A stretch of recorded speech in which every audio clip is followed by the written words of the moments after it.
अगं रचना, आज डब्यामध्ये स्पेशल काय आहे? कालची भाजी तर खूपच मस्त झाली होती. Thank so much Deepak. पण आज मी स्पेशल काहीच नाही बनवलेलं. काल रात्रीचीच भाजी आहे. मग तीच गरम करून देईल मी तुला. काय? अगं पण का रचना? कारण आज मला वहिनींसोबत बाहेर पार्लरमध्ये जायचंय. अगं काय तू पण रोज रोज माहेरी जात असतीस? कधीतरी जरा घरात पण लक्ष देत जा ना. अरे बाबा, आता तू तरी बोलू नको ना मला. बोलले ना तुला एकदा की उद्यापासून मी तुला डब्यामध्ये चांगल्या चांगल्या भाज्या बनवून देत जाईल. पण आत्तासाठी शांत राहा आणि मला ऑफिसला जाताना घरी सोडून दे.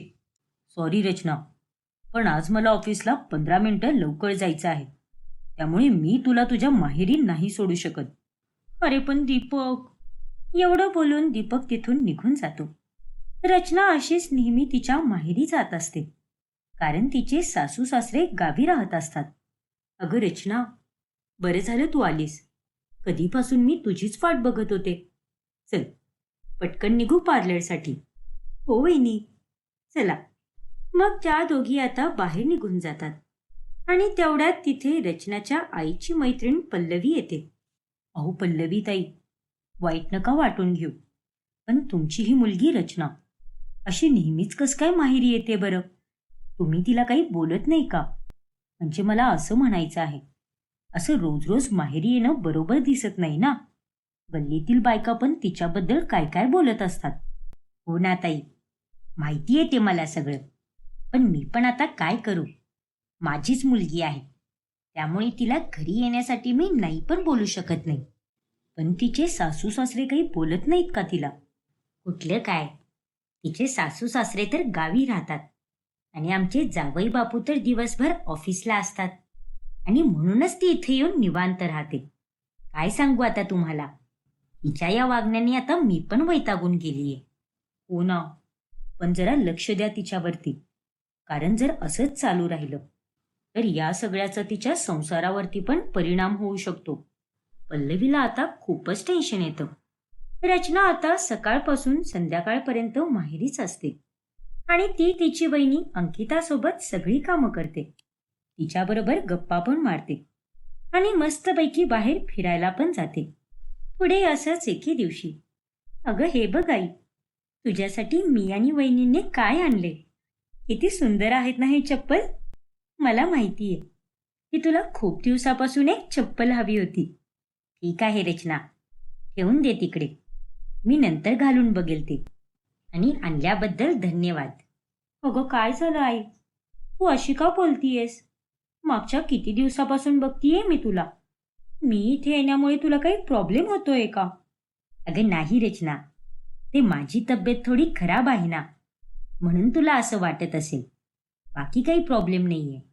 असं असेल तर ठीक आहे, पण तू काही काळजी नको करूस. मी आणि वहिनी मिळून तुझ्यासाठी मस्तपैकी बटाट्याचे पराठे बनवतो. मग ते खाऊन तुला खूपच बरं वाटेल. चला वहिनी, लगेच बनवायला घेऊ आपण. हो रचना, चल. असंच एके दिवशी, अगं रचना, आज माझ्या मित्राची रिसेप्शन पार्टी आहे. चल, पटकन तयार हो आणि तो लालवाला गाऊन घाल, जो मी तुला व्हॅलेंटाईन डेला गिफ्ट दिला होता. अरे नाही दीपक, मी नाही येऊ शकणार. अगं पण का रचना? तिथे तर सगळेजण त्यांच्या त्यांच्या बायकोला घेऊन येणार आहेत. मग तुला माझ्याबरोबर येण्यात काय प्रॉब्लेम आहे बरं? आणि असं कोणतं महत्वाचं काम आहे तुला? अरे तसं काही नाहीये बाबा. उगाच मी तिथे येऊन मला बोर होऊन जातं. मग त्यापेक्षा तू एकटाच जा ना तिकडे आणि तेवढाच वेळ मला माझ्या माहेरच्या लोकांबरोबर घालवायला मिळेल. आणि तसं पण मी वहिनींबरोबर एक प्लॅन बनवलाय आज. आम्ही दोघी मिळून एक वेब सिरीज बघणार आहोत. आई पण बाहेर गेलीये ना, त्यामुळे आज वहिनी घरात एकट्याच आहेत. मग त्या पण बोर होऊन जातील ना. काय? एवढं बोलून रचना आता तिथून निघून जाते आणि त्यामुळे दीपकला तिचा खूपच राग येतो. हिची नाटके तर दिवसेंदिवस वाढतच चाललेत. माहेरी जाऊन तिच्या वहिनीबरोबर वेळ घालवायला तिला बरोबर जमतं, पण इथे माझी तर काही तिला पडलेलीच नाहीये. पुढे असंच एके दिवशी, ज्यावेळी दीपकला ऑफिसवरून येताना वेळ होतो, त्यावेळी त्याचा बॉस त्याला घरापर्यंत सोडतो. Thank you so much sir.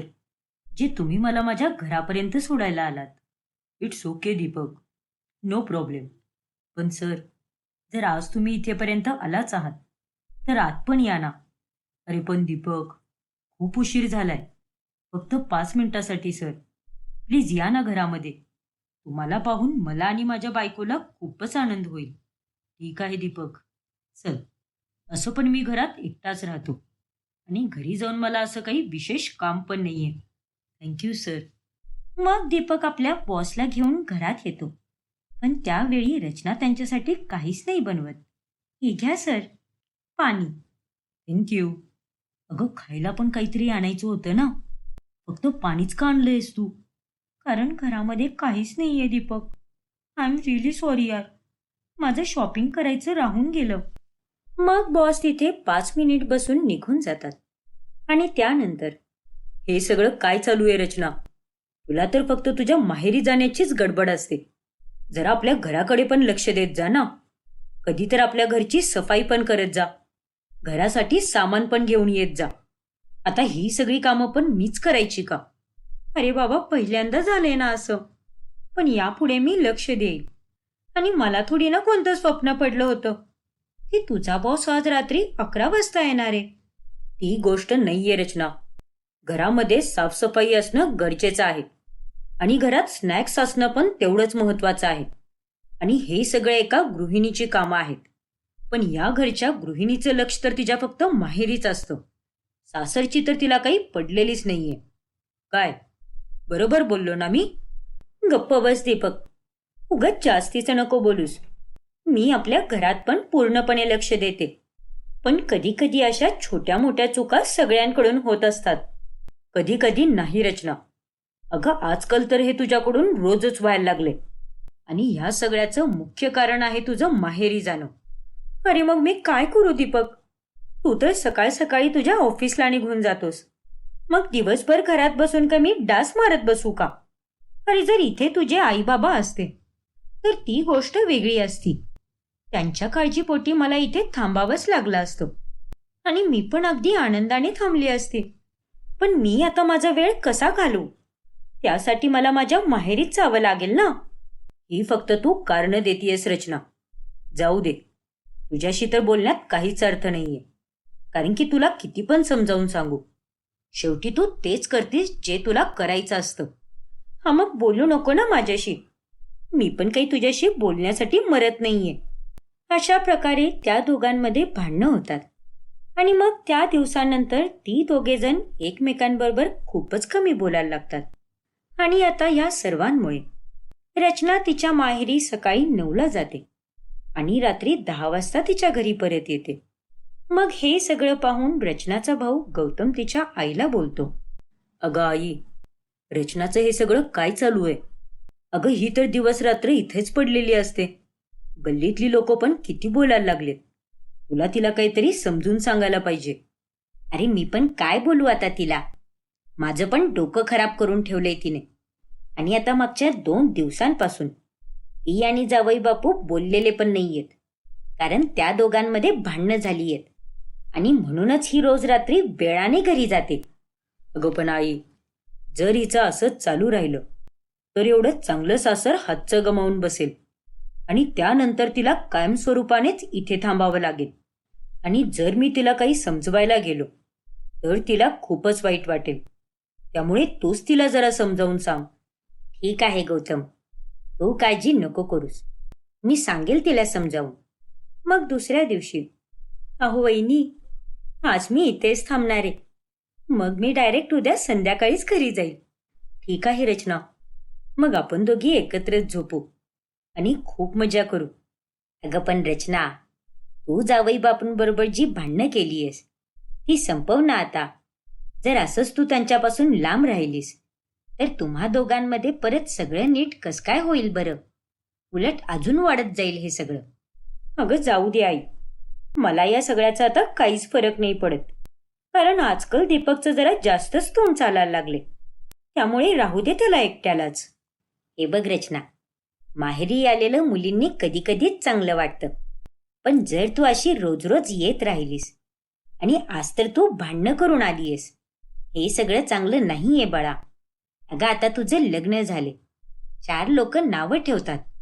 आणि तू अंकिता, तू तर हिची वहिनी आहेस ना. मग तू काय हिच्या हो मध्ये हो म्हणतेस? चूक काय आणि बरोबर काय हे सांगणं तुझं कर्तव्य आहे. हे बघ आई, तू वहिनींना काहीच नको बोलूस, कारण त्या मला सगळं बरोबरच सांगतात. आणि राहिला प्रश्न 4 लोकांचा, तर मला त्यांच्या बोलण्याचा काहीच फरक नाही पडत. त्यामुळे मला जसं राहायचंय तसंच मी राहील. हो नाही. आणि त्यात वाईट पण काय आहे बरं? रचनाला आणि मला एकमेकींबरोबर वेळ घालवायला खूपच आवडतो. पण जर आज हिच्यासोबत तिचे सासू सासरे राहिले असते, तर मी तिला नक्कीच समजावून सांगितलं असतं. पण ही बिचारी पण घरी एकटीच असते ना, मग ही पण किती कंटाळून जाईल बरं. आणि त्यामुळेच ही इथे येते. मग तिच्या इथे येण्याचा तुम्हाला एवढा काय प्रॉब्लेम होतोय? रचना आणि अंकिता पल्लवीला आता उलटी उत्तरं देतात. असेच काही दिवस निघून जातात. आणि एके दिवशी, ज्यावेळी रचना आणि दीपकच्या लग्नाला 6 महिने पूर्ण होतात, त्यावेळी दीपक त्याचा राग विसरून रचनाला बाहेर जेवायला घेऊन जातो. हे बघ रचना, मी तुझ्यासाठी गिफ्ट आणले. And I am really sorry यार. त्या दिवशी रागात मी तुला काही जास्तच बोलून गेलो. आणि हो, happy 6 month anniversary. Same to you Deepak. आणि तू सॉरी नको बोलूस यार, कारण जे झालं त्यात माझीच चुकी होती. पण यापुढे मी आता घराकडे पूर्णपणे लक्ष देईल. मग त्या दिवसानंतर रचना पुढचे 2 ते 3 दिवस नीट राहते, पण 4थ्या दिवशी परत पहिल्यासारखीच वागायला लागते. असंच एके दिवशी, ज्यावेळी गावावरून तिला तिच्या सासूचा फोन येतो, त्यावेळी, हो नाही, आता काय सांगू तुम्हाला, दिवसभर इथे एकटे राहून मी खूपच बोर होते हो. हो हो, तुम्ही काळजी नका करू आई, मी तुमच्या मुलाची अगदी नीट प्रकारे काळजी घेते. हो, तुम्ही पण तुमची काळजी घ्या. हे काय बरं रचना, तू आईशी खोटं का बोललीस? खरं बोलली असतीस ना, की तुला इथली काहीच नाही पडलेली आणि जेव्हा बघेल त्यावेळेला माहेरी पळत असतेस. अगं मला वाटलं होतं की ॲनिव्हर्सरी नंतर तू थोडी सुधरून जाशील, पण नाही, तुझ्यामध्ये तर काहीच फरक नाही पडला. तुला जे समजायचंय ते समज दीपक, पण माझ्याकडून जेवढं होईल तेवढंच करेल मी. उगाच तू मला कोणत्या गोष्टीसाठी फोर्स नाही करू शकत. अरे माझं इथे मन नाही लागत, मग जाणारच ना मी माझ्या माहेरी, आणि त्यापासून मला कोणीच थांबवू नाही शकत. पुढे एके दिवशी गावी रचनाच्या सासू सासऱ्यांची तब्येत बिघडायला लागते. त्यामुळे दीपक आता गावी जाण्याचं ठरवतो. काय, गावाकडे जायचंय? हो रचना, आई आणि बाबांची तब्येत खूपच बिघडत चाललीये आणि तिकडं गावाकडे त्यांची काळजी घ्यायला पण कोणीच नाहीये. त्यामुळे आता आपल्यालाच काही दिवसांसाठी तिकडे जावंच लागेल. अरे पण, अगं काय पण, स्वतःच्या माहेरी तर एवढ्या उड्या मारत जात असतेस, पण सासरी आता काही करायची वेळ आली तर तुझ्या तोंडावर 12 का वाजलेत? हे बघ दीपक, मी माझं कर्तव्य पार पाडण्यासाठी तयार आहे, पण गावी येऊन मी काय करणार आहे यार? जर आई आणि बाबा इथे असते तर ती गोष्ट वेगळी असती, मी त्यांची पूर्णपणे काळजी घेतली असती. पण मी तिकडे नाही येऊ शकत बाबा, तूच जाऊन ये एकटा तिकडे. मग त्यानंतर दीपक गावाकडे एकटाच निघून जातो आणि मग रचना पण तिच्या माहेरी राहायला येते. अगं हे काय रचना, तुला पण जावई बापून बरोबर गावाकडेच जायला हवं होतं. आता तुझे सासू सासरे काय विचार करतील? अगं त्या दोघांना तुझी गरज आहे बाळा. एकटे जावई बापू तिकडे काय काय सांभाळणार आहेत? अगं पण आई, मला तिकडे गावाकडे नाही करमत ग, आणि मी तिकडे राहू पण नाही शकत. चुकून असं नको व्हायला की मी त्यांना सांभाळण्याच्या ऐवजी त्यांनाच मला सांभाळण्याची वेळ येईल. अगं पण रचना, तू असं तुझ्या जबाबदारीतून हात काढून नाही घेऊ शकत. हे खूपच चुकीचं वागणं आहे. नाही आई, मी माझा हात जबाबदारीतून बाहेर काढत नाहीये. अगं जर ती लोक इथे असती ना, तर मी त्यांची पूर्णपणे काळजी घेतली असती. पण सॉरी, मी काही गावाकडे नाही जाऊ शकत.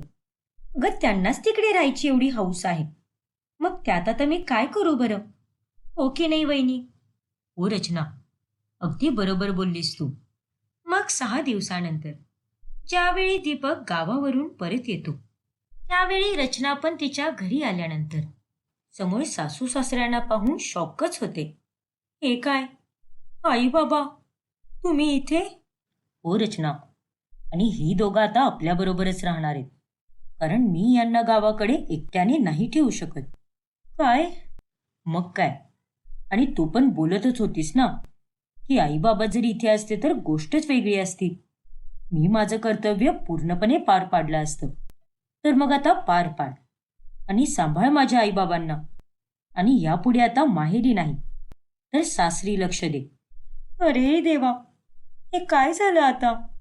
अशा प्रकारे शेवटी रचना तिच्याच बोललेल्या जाळ्यामध्ये अडकून जाते. आणि मग त्या दिवसानंतर तिचं रोज रोज माहेरी जायचं बंद होऊन जातं आणि तिला सासरी राहूनच जबाबदारी पार पाडावी लागते.